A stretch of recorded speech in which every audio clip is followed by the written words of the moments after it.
The Western Athletic Conference was home to some of college football's greatest small school stories in the modern era. We saw BYU in 1984 win the national championship with a 13-0 finish, Hawai'i make it all the way to the Sugar Bowl in 2007 following an undefeated regular season, and the rise of Boise State, whose dominance spanned for years. From upsetting Oklahoma to the Kellen Moore-led Broncos, these teams were among the best in the entire country. And who could forget college football's best stadium in Idaho's Kibbie Dome? You likely picked a school from the WAC in your NCAA Dynasties because all of these schools had potential and were just overall fun programs. For a while, this conference was one that housed good college athletic programs and was arguably the best outside of the Power 5. However, a series of moves changed the tide of the conference altogether, and by the 2014 season, it had ceased to play football, period. While they planned to bring the sport back amongst new members, this was a conference that accomplished a lot with a little and soon vanished. So, what happened to the Western Athletic Conference? In today's video, we'll be looking into their rise to prominence, the fall that led to them stopping football altogether, and the outlook for the future. This is the fall of football in the Western Athletic Conference.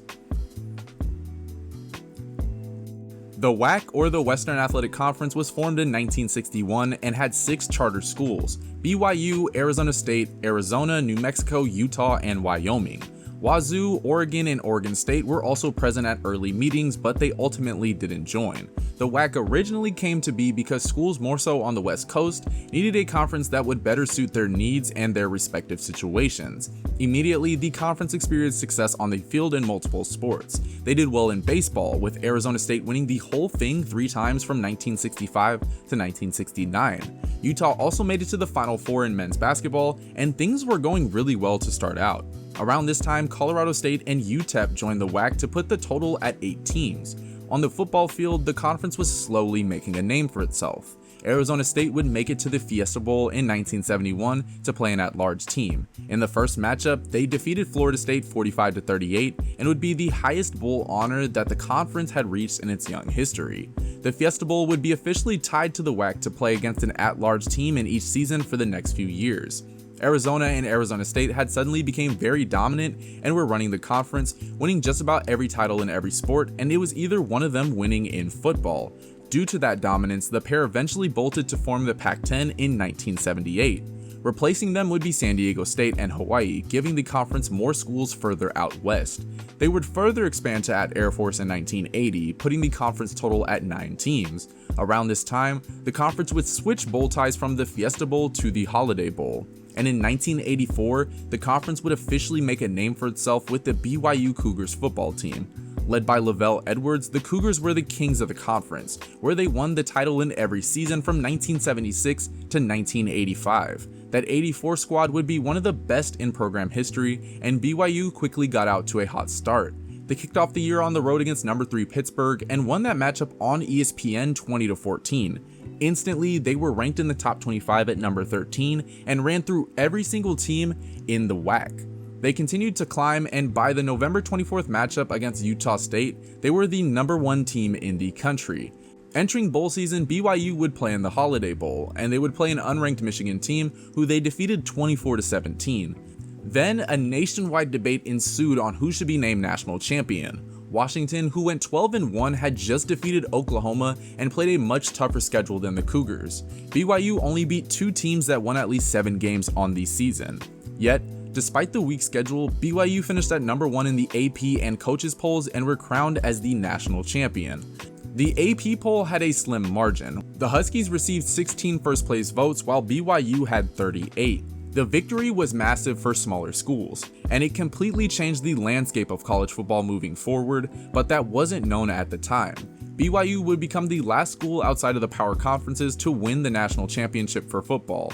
The result of the championship became deals for other sports, where ESPN picked up a few sports to broadcast in million-dollar packages. The football dominance continued for BYU, and in 1990, quarterback Ty Detmer captured the Heisman Trophy, being the first player in the conference to do so. Detmer had a very dominant season where he threw for 41 touchdowns and 5,100 yards, and included a game where he led the Cougars to victory over the number 1 ranked Miami Hurricanes 28-21. The 90s overall would actually be a great time offensively for the conference. We saw some great running backs such as Marshall Faulk and LaDainian Tomlinson, and Joe Tiller, the head coach of Wyoming, who introduced the basketball on grass offense. It was around this time that the WAC would enter into a new period, one that saw them expand and become the largest conference in the entire FBS. In 1992, the conference would add another Cali school in Fresno State to put them at 10 teams, and just 2 years later, in 1994, the WAC would begin its further ascendance up the ranks. In June, they would sign a multi-year deal with ESPN and ABC for football, giving the conference some prime slots for showing their games. This would be good because a few months prior, in April, the conference extended invites to 6 more schools: Rice, UNLV, Tulsa, San Jose State, SMU, and TCU. And ending off 1992, there would be even more history, where for the first time ever, 3 schools finished in the AP Top 25. Utah at number 10, Colorado State at number 16, and BYU at number 18. By 1996, the 6 aforementioned schools had accepted their invitations to join, and the conference sat at a whopping 16 teams, the largest in the FBS. With so many teams, the WAC divided into 2 divisions, the Mountain and the Pacific. The scheduling would be very different moving forward, and the schools would be divided into 4 equal quadrants, which would play each other and then play other schools. The weird part was how the quadrants worked. Quadrant 1 remained in the Pacific Division permanently, and Quadrant 4 remained in the Mountain Division permanently, but 2 and 3 would switch divisions after the 96 and 97 seasons. The 2 divisions would meet in a conference title game, and the first one between BYU and Wyoming would see the biggest crowd in Nevada sports to date, with over 40,000 in attendance to see the Cougars win. BYU finished that season at 14-1 and ranked number 4 in the AP poll, while Wyoming would also be ranked in the top 25 as well. BYU would be awarded with a marquee bowl game, being the first school in conference history to play in a New Year's Day bowl game, defeating Kansas State 19-15 and having the most wins by an FBS school in a single season ever to that point. Then, the money started to move around, and things began to go in different ways. In 97, the conference signed a new deal with Fox Sports Nets to have exclusive rights to their broadcast for football and basketball. Just 2 days later, the WAC invited Nevada to join the conference.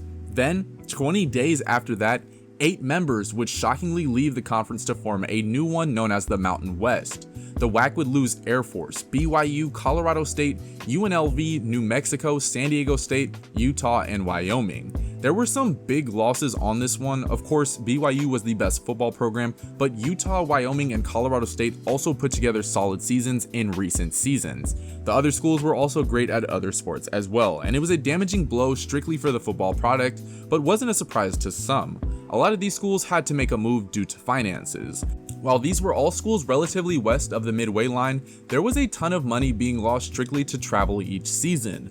With all these members in the school, there were 4 different time zones within the conference, and almost 4,000 miles separated Hawai'i and Rice. The conference as a whole also wasn't making a lot of revenue either.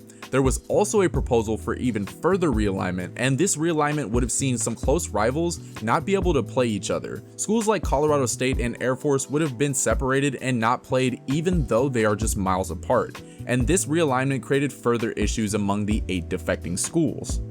The overall make and model of 16 teams just didn't make sense to those 8 schools, and ESPN would then agree to a 7-year, $48 million deal with the Mountain West shortly after, and providing those schools with the finances they were looking for. And just like that, the 16-team super conference was over. This became a cautionary tale for any conferences that wanted to expand to become bigger, and it's something that we'll touch on much later. But for now, the Western Athletic Conference was left with 9 schools now that Nevada was planning to join in 2000. Still, despite losing half the conference, ESPN agreed a 3-year deal to broadcast both football and basketball. Maybe less schools would be better for the conference overall. There would be more money to distribute and potentially not as much travel. Then the losses started to pile on even more. The WAC would lose another member in TCU who left for Conference USA, but they were later replaced by Louisiana Tech and Boise State.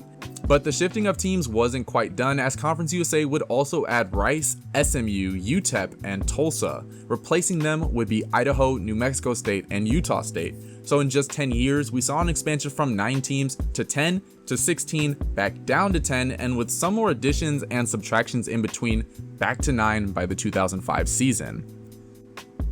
One addition that would be huge for the conference was Boise State's. In a short amount of time, the Broncos dominated the conference and became one of the most consistent winners in all of college football, and their rise was a great story to follow.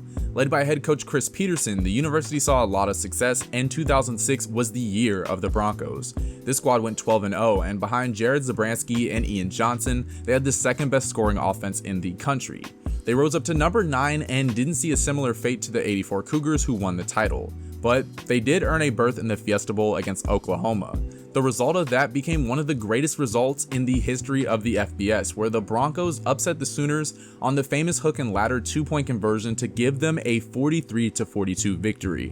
What ensued from that was mass publicity for the small university in Boise. They were the next darling of the college football world, even seeing Zabransky make it onto the cover of one of the NCAA football games, but it also put small schools back on the map. Hawai'i also saw some success from 05 to 07, and they had an undefeated regular season in 2007, which put them into the Sugar Bowl against Georgia, but they ultimately lost that game. This meant that 2 teams played in a BCS Bowl in back-to-back years, and this period of success saw 17 players drafted from the conference. Fast forward to 2009, and Boise State had regained their hold on the WAC, going undefeated in the regular season and made it as high as the number 5 rank in the country. The result of their great season led to them earning a spot in the Fiesta Bowl against Andy Dalton and TCU, putting them in a prime quarterback matchup with Kellen Moore. With a 17-10 victory, the Broncos became the second team in FBS history to finish with a 14-0 record, and Kellen Moore would soon become one of the winningest quarterbacks in FBS history. This success for the school meant more questions for their future, and many conferences were calling for them to join. But it wasn't just the school's success that was crushing for the WAC as a whole, but rather, college football was undergoing immense realignment, which had a trickle-down effect for other sports and conferences. The Big 12, SEC, Big 10, ACC, Big East all experienced big changes, and that meant replacements were needed from smaller conferences, and it became one long domino effect of schools leaving to join other conferences that ultimately left the WAC out of luck. Boise State was the first, and they left after mulling many different scenarios, such as a move to the Big East or moving just football out of the conference, but the school would land with the Mountain West for the 2011 season and beyond.